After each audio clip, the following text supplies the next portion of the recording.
This is the Lockpicking Lawyer, and what I have for you today is the world's first user rekeyable lock, predating the Kwikset Smart Key system by decades. Unfortunately, it also has a significant design weakness. It's the U-Change lock cylinder. I have two of them here. One's branded KSC, but it's the exact same thing. Now, back in 1964, when the idea was patented, it was revolutionary. It contains telescoping key pins that can be rekeyed in about a minute without disassembly. This is one of those key pins. Note the little notches in it. They're what allow it to be rekeyed, and they correspond with the bidding increments of the lock. Let me show you just how easy this is to rekey. You will need either a key or the ability to pick this. First thing you do is rotate it 90 degrees. You then take the rekeying tool, insert it in the little hole that's in the face of the lock, then remove the old key, put a new key in. Unfortunately, I just have this one. Remove the change tool, and you have a rekeyed lock. It's very fast and easy. Unfortunately, there are a couple of significant problems with it. The first is with a specialized tool, the lock can be defeated in seconds by someone with no skill at all. First, you take this blade and insert it to raise all of the key pins to their maximum height. We then take this specialized tool. It's a thin piece of sheet metal with little notches on it.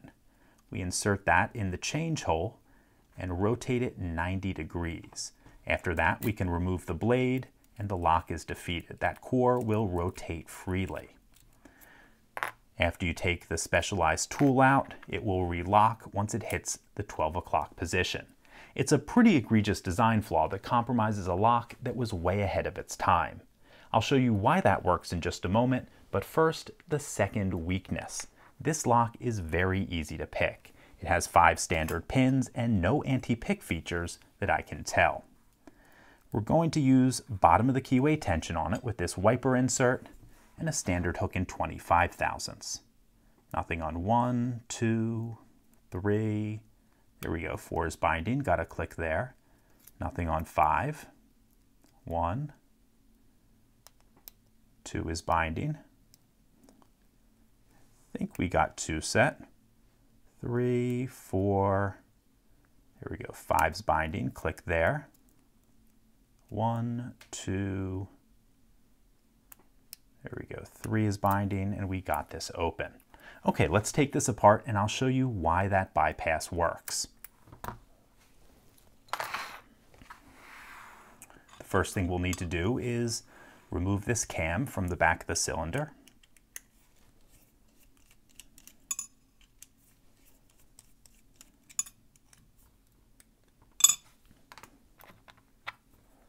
To save some time, I'm just going to pull this core out and let all of the driver pins fall out.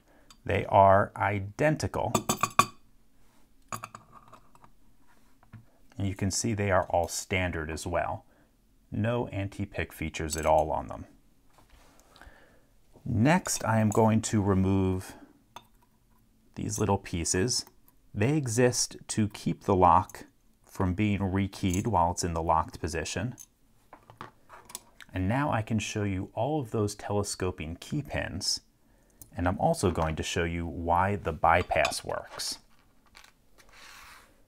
Okay, first we insert this blade, which lifts all of those key pins to their highest position.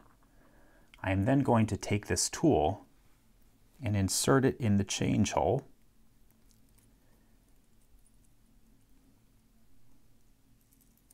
And remove the blade. At this point, all of the key pins have these little devices hanging off the side that allow it to be changed. They are resting on top of this tool. And when they're resting on top of the tool, the top of the key pin is at the shear line. That allows it to open. Okay, folks, it's a really interesting lock. Unfortunately, it does have a few weaknesses, which is why you probably don't see them today. Even so, I am very pleased to have these in my collection. In any case, that's all I have for you today. If you do have any questions or comments about this, please put them below. If you like this video and would like to see more like it, please subscribe. And as always, have a nice day. Thank you.